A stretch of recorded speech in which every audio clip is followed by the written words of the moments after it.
comment vous avez connu Gaston Coutet? Par quelqu'un qui m'a invité à venir l'écouter. Je veux bien connaître. Oui, tu aimerais bien le connaître. Oui. Oui. Alors, j'ai connu Gaston Coutet, enfin entendu parler de Gaston Coutet par une amie qui est fanat de Gaston Coutet. Voilà, c'est tout.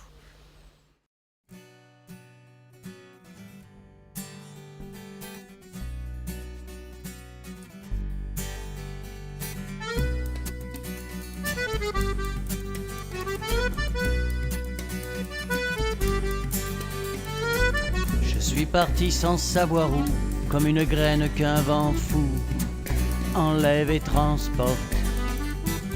À la ville où je suis allé, j'ai langui comme un brin de blé dans la friche morte.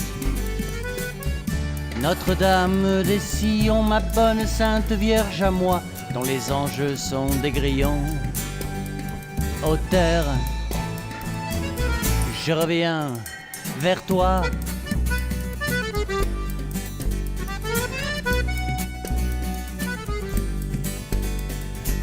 J'ai dit bonjour à bien des gens, mais ces hommes étaient méchants, comme moi sans doute.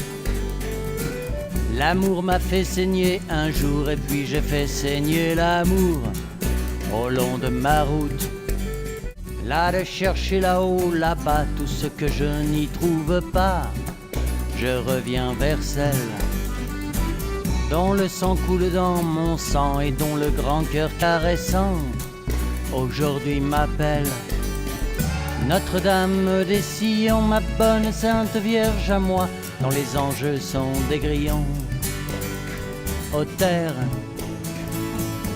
je reviens vers toi.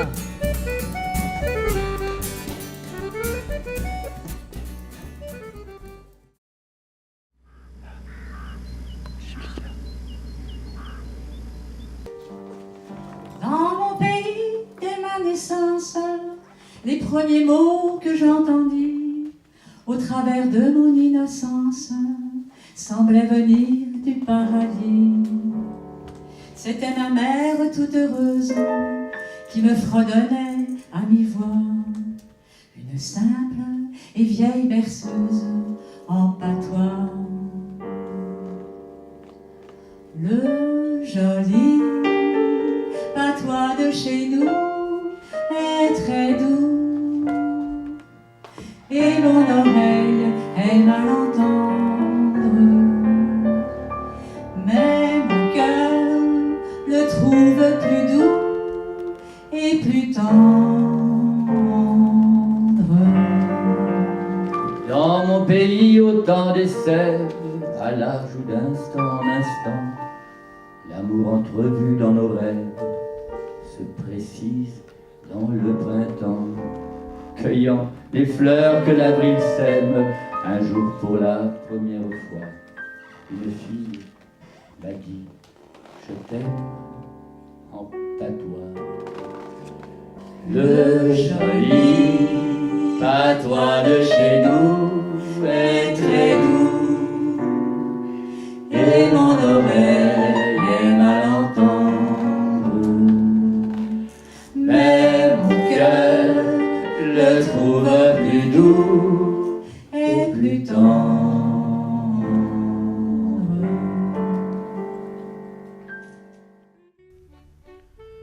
Mans-sur-Loire.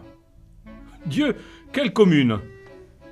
C'est là que Jean Demain rédigea au XIIe siècle la seconde partie subversive et satirique du roman de la Rose. Quelques 150 ans plus tard, François Villon y fut emprisonné pour avoir proclamé trop haut l'injustice d'une société fondée sur l'inégalité des classes sociales.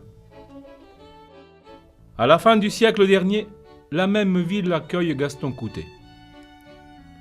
Fils de meunier, il naît à Beaugency en 1880, puis grandit à Mans-sur-Loire à l'abri du moulin familial.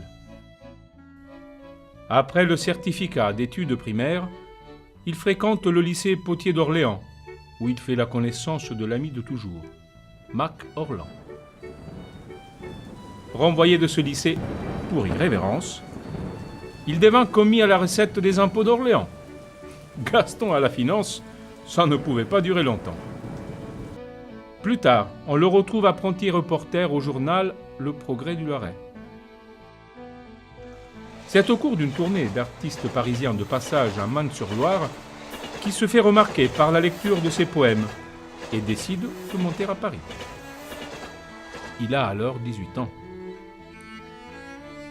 Dans la capitale, il erre dans les cabarets et obtient un certain succès à interpréter ses poèmes en patois beauceron. Mais n'oublions pas que nous sommes dans la période qui suit la défaite de la guerre de 1870. La situation internationale est de plus en plus tendue. L'opinion française devient brusquement belliciste. L'esprit revanchard se répand. Il faut récupérer l'Alsace et la Lorraine. Nous sommes en 1906. Gaston Coutet, fidèle à ses idées pacifistes et antimilitaristes, refuse de suivre le mouvement. Il écrit des chansons d'actualité pour les journaux anarchistes comme La Guerre sociale. Ses flèches sont dirigées contre l'armée, la justice, la police et les curés. Sa fin fut difficile. Atteint de tuberculose, accro à l'absinthe et privé de s'exprimer, il meurt à l'hôpital Lariboisière à Paris en 1911. Il avait 31 ans.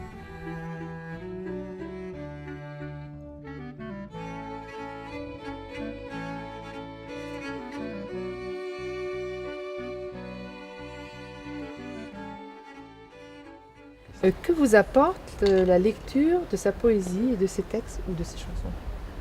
Eh bien, je veux dire qu'on retrouve dans Gaston Coutet une certaine liberté de ton qui me va bien. D'abord, ce que j'aime chez Coutet, c'est d'abord ses idées qui traînent, qu'on trouve quand même pas partout. C'est la façon dont il parle de la campagne.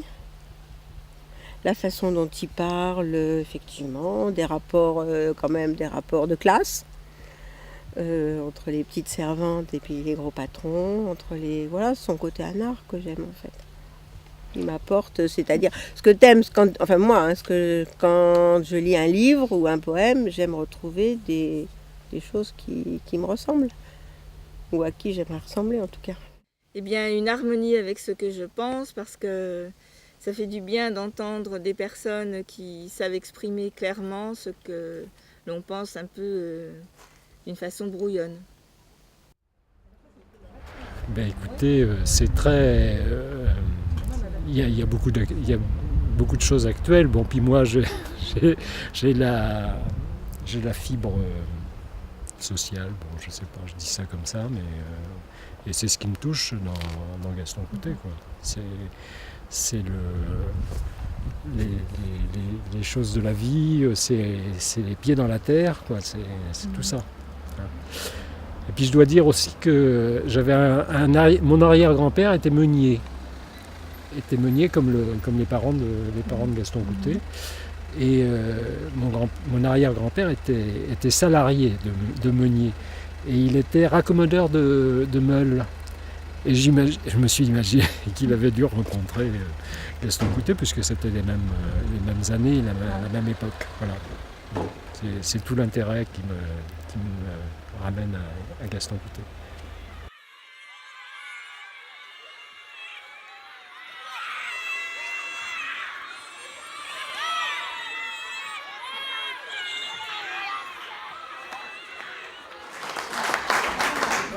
Dans les temps que j'allais à l'école, et qu'on me voyait jamais beaucoup, je voulais pas en foutre un coup.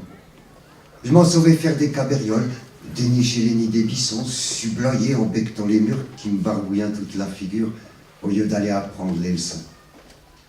Ce qui fait qu'un coup que j'étais en classe, tombé idiot, je pouvais pas me promener.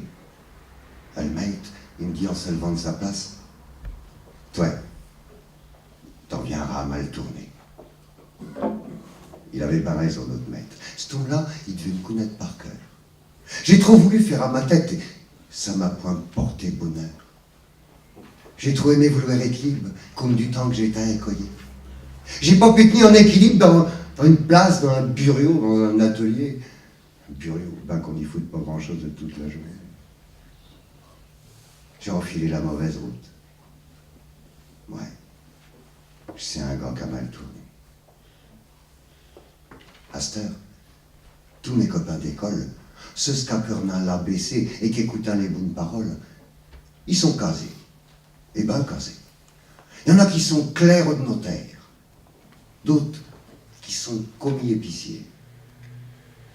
D'autres qui ont les protections du maire pour avoir un poste d'employé. Ça se laisse vivre, comme mouton en plaine. Ça c'est compté. Pas raisonné. Je pense que quoi, ça me fait de la peine. Ouais. C'est un gars qui a mal tourné. Puis plus tard, le barbe venu, le temps fini, ils verront à se mettre en ménage. Ils s'apporteront un bon petit nid où ce que viendra se nicher le bain net, avec une femme devant la loi. Ça doit être bon de la femme honnête. Il n'y a que les putains qui veulent le bain de ouais. Mais on le comprend. Moi, j'ai pas de rente. Personne n'a une dot à me donner. J'ai pas un métier, donc on se vante, ouais. Je sais un gars qui a mal tourné. Ils seront bien vus par tout le village. Parce qu'ils gagneront pas mal d'argent à faire les petits tripatouillages au préjudice des pauvres gens. Ou bien à licher les derrières des grosses légumes, des hauts placés. Et tant qu'à la fin de leur carrière, ils verront qu'ils ont bien assez volé, liché pour plus rien de faire, tous les ruinés, tous les lichés diront ils ont fait leurs affaires. Ouais. Je serais un gars qui a mal tourné. Mais c'est égal. Si jamais je m'en retourne un jour à reprendre l'air du patelin, où ce qu'à mon sujet les langues tournent, que c'en est comme des roues de moulin, faudra que je le dise, au gars retiré ou établi, qu'a pataugé dans la bêtise là-bas, c'est la crapulerie comme des vrais cochons qui pataugent. Faudra que je le dise, j'ai pas mis le nez dans la pâtée sale de l'Eusoge. Et que c'est pour ça que j'ai mal tourné.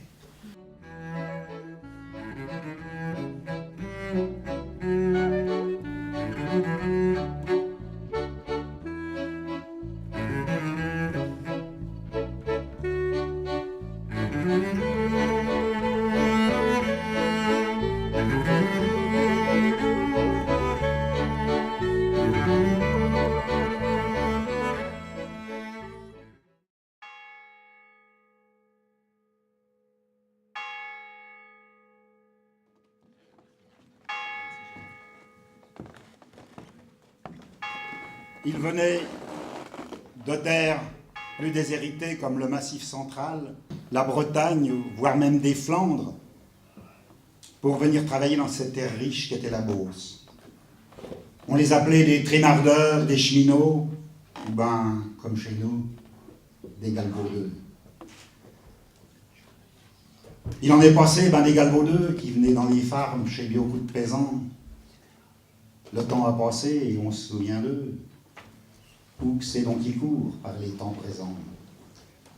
Il suivait aussi la machine à battre comme celui qui était nommé Chapiron, ou bien les ramasser les patates, ce que faisait chaque année Yvon le Breton. Terre-tout, ils passaient au fil des saisons. Ils arrivaient toujours sur le même chemin, avec sur le dos le même baluchon. Par son sa chance, il serait ben là le lendemain. On envoyait quasiment de toutes les sortes. Des qui buvaient, qui disaient pas grand-chose.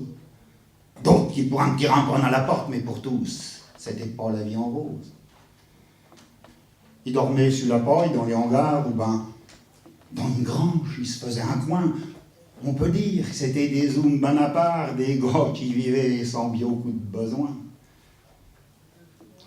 On savait pas bien ce que c'était que leur vie. Ils étaient gentils avec les gamins, c'est sûr. C'était pas des enfants de Marie, en tout cas, pas heureux et sans lendemain. Ils traversaient seuls cette drôle d'existence. Ils n'avaient pas beaucoup connu l'amour, peut-être un grand. qui gardaient un goût de rance, qu'ils oubliaient le long de leur grand parcours. Il en est passé des galvaudeux qui venaient dans les farms chez beaucoup de paysans. Le temps a passé et on se souvient d'eux. Où que c'est donc qui court par les temps présents?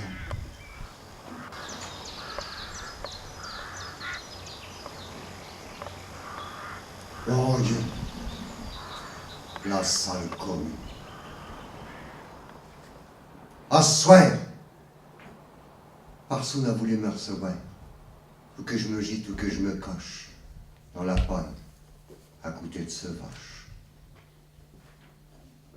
Et c'est pour un que j'ai tiré le cordon de sonnette à ton curé et que j'ai cogné chez tes déviantes. Les celles qui berdouillent des pattes notes poilées dans ton paradis. Ce n'est pas un quignon de pain rassis à me fourrer en travers de la boule. Il garde pour jeter à le poule. Et c'est pour ça que j'attends venir demain, au bas de toi, sur le rabord du chemin, en haut du talus, sous le vent de bise, qu'ébranlent les grands bras de ta croix église. Qui pince fort le salaud. Et je sens mon nez qui fond en eau, et tous mes membres qui guerdillent, et mon cul gelé sous mes pénis. Mais tu t'en fous, toi, qu'il fasse froid. T'as le cul, t'as le cœur, t'as tout en bois. Hein, Christ! Entends-tu que je te cause? Et que je te dis que j'ai une fin de voleur? Tellement que s'il part devant nous deux, il pensait qu'aucun sur la route. Pour un meillon comme pour une croûte. Il me semble que je ferai un mauvais coup. Tout ça, c'est bien. Mais c'est point tout. Après, c'est en cour d'assises que je te retrouverai.